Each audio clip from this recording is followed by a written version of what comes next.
Hey there, welcome back to How to Channel, where we make your phone do things it wasn't meant to. Today we're diving into the dark arts of app cloning.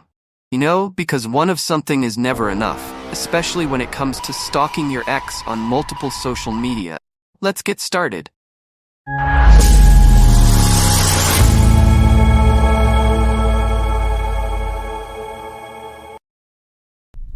First up, the lazy method. Just long press the app you want to clone like you're squeezing the life out of it, and hit Clone App.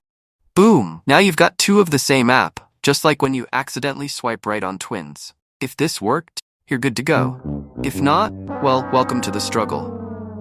Step 2. The deep dive. Settings. So if that didn't work, it's time to dig into your phone's guts.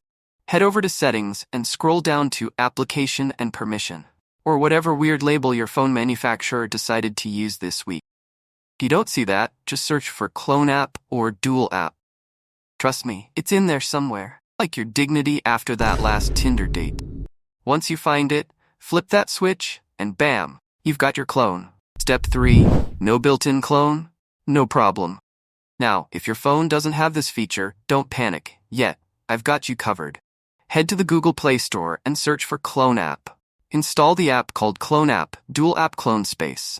Yes, it's a mouthful, but hey, some things are worth the effort, like that X we talked about.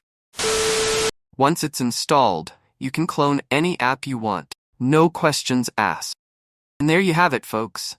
Now you can clone apps like a mad scientist in a cheap horror flick. Whether it's for work, play, or keeping your secrets buried deeper than your browser history, you're all set. If you enjoyed this little trip down the rabbit hole, give the video a thumbs up and hit that subscribe button. And remember, if one clone isn't enough, you're probably doing something right. Catch you in the next one.